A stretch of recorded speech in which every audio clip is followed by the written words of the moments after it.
Hello, good afternoon. My name is Joanne Miller-Krinas. I'm the archivist of the Pan-Icarian Brotherhood. This afternoon we have with us descendants of the 1912 Revolution of Ikaria. We have Joanne Pamphilus Tripodis, and we have Mike Kontis, whose grandfather was Emmanuel Kontis, Kondoyani, who was one of the key figures that promoted and helped the a revolution from the Brotherhood in the United States of 1912. Joanne, we're going to start with you. Tell us what you know about your grandfather and his key role in the revolution. Well, I suppose he was a leader because they chose him and gave him the money to go to Greece and buy the weapons and the ammunition to go to Ikaria. And who's they? What people gave them the money? Oh, the Ikarian Brotherhood. Okay. Anything you can add? Mike will add. Mike? Well, I heard this from my aunt, Rose Pamphilus, who my father didn't tell us an awful lot about history, but my aunt Rose would tell us a lot. We'd love to hear these stories. And she told me one time that my grandfather, Emmanuel, was retained to take some monies from the chapter Icarus, which they had raised, and the Artemis Society, and they had raised some money because there was reports of a revolution on the island, and perhaps a massacre on the island. So they wanted to make sure that they were protected, and they wanted to arm themselves in case the Turks were having some kind of an armed rebellion. And they enlisted my grandfather, whom they trusted very much, and he also spoke 5 languages, I think, from being in Egypt. And they trusted him to take these monies, 306 lira, over to Athens and use that money to buy guns and for the protection of the islanders. And the balance of the money, I suppose, was used for naval brigade, because after they had the rumors of the massacre were false, and it was pretty much a peaceful revolution in 1912.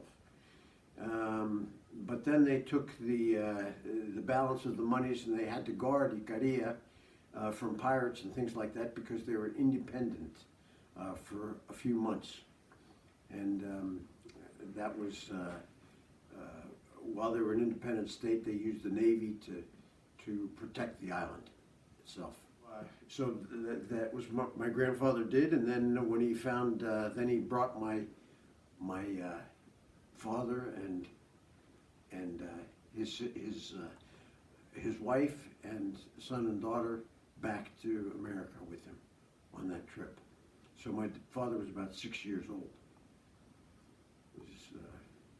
But I was very proud of him for the work that he did on behalf of the Ikarian of Ikaria. Well, the fact of the matter is that Mr. Kondoyani had 50 Ikarians from western Pennsylvania with him, from Pittsburgh. And when he got there, what did he do? Do you know, Joanne? Well, we had a one-time president. One time that was president of Ikaria by the name of, Malachias. yes, his name was John Malachias. Yes. And he welcomed Mr. Kondoyani because he brought them the guns, and he said had money from the brotherhoods, both clubs here in Pennsylvania, had set up a bank account so that they could use that as part of the money that they needed for the Free State of Ikaria, which was July, September, August, September, October, and in November, that was when they were annexed to Greece, officially. We also have another member of the chapter Ikaros, whose grandfather played an integral role in the revolution of 1912. Now, mind you, all the people that played these roles, they were ordinary people. Some were fishermen, some were merchants, farmers, and we have Anthony Zaris. Anthony Zaris, his grandfather. I never met him, but I'm 88, and all I know about my grandfather, that he was a light keeper.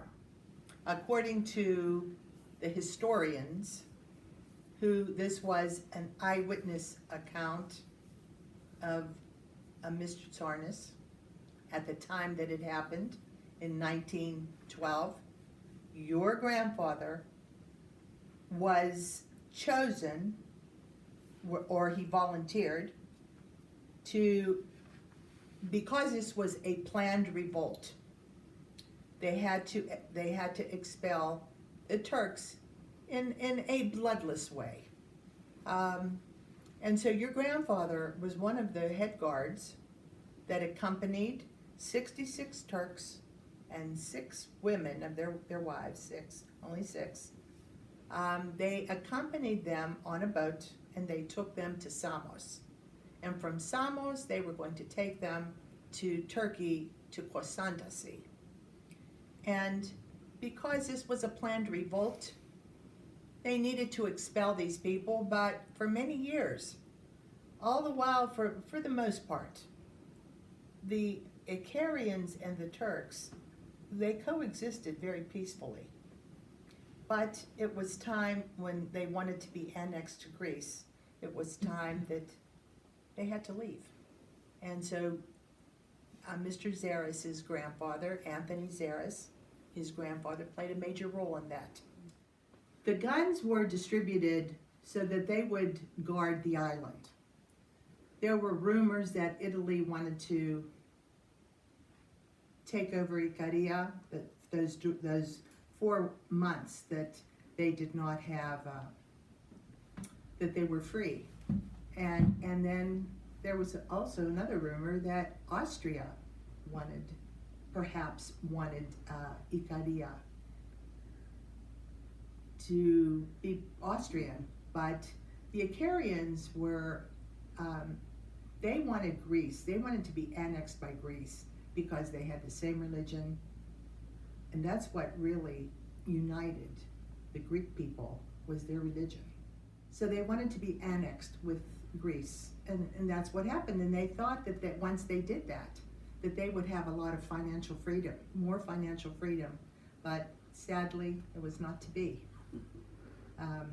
And that was the work of the Pan-Icarian Brotherhood. That was the beginning part of the Brotherhood, because of so many things that we did not have. We did not have schools. We did not have hospitals. We did not have a lot of other things that were so needed for an island to become vibrant. So during this celebration that we're going to have, it's 200 years of Greek independence. And of course the Ikarians have played a small part in that because their independence came a lot later. Nevertheless, we are Greek people. What does it mean to you to be Hellene? I wouldn't be anything else. I'm very proud. From the time I was in high school, elementary school, high school, in Oakland, Shenley High School, we were called the Golden Greeks. I mean, you don't hear that. And everyone went on. We had wonderful young people. Of course, then it was just St. Nicholas Church. And we were all together at Shenley.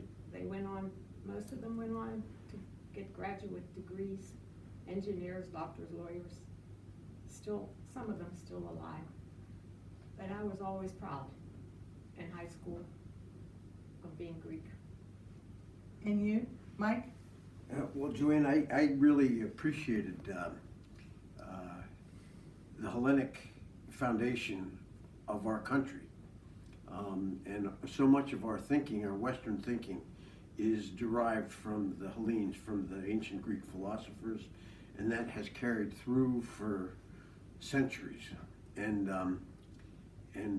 millennia. But I was surprised because one time I was helping my daughter do a report, and we had always learned that Montesquieu was the founder of our checks and balances and our republic, and the ideas of three branches of government and things like that. And here I found out that it was actually a Greek, Polybius, who worked for the Romans, who was actually responsible. He had it listed that there were three branches of government and checks and balances, and everything that Montesquieu, I think, had learned from when they opened up the Byzantine records. Wow.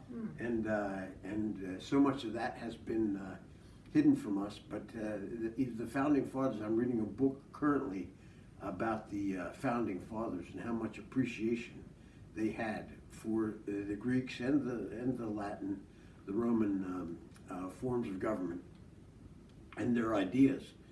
And it spoke about how, yes, they got a lot of their ideas from John Locke and the English philosophers, but really they were well steeped in Greek philosophy, and Greek almost became the language of our country. There was a debate at one Yes. point to whether they should have Greek as opposed to English as the language of our country.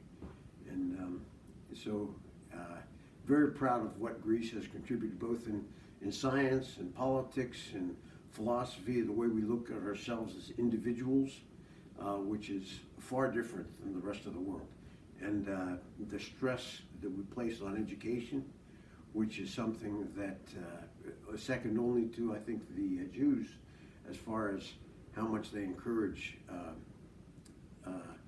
post-education and things like that in their children. I also want to add that the Greeks, being Hellene, had so much to do with the arts, with music, with writing, with art, that just the very fact that when you go to Athens and you see those edifices that they have constructed that are so famous that they have been copied and mimicked all over this country because of their beauty and their aesthetic beauty. Mm-hmm. Being Hellene is to me, it's a crowning glory, is what it is.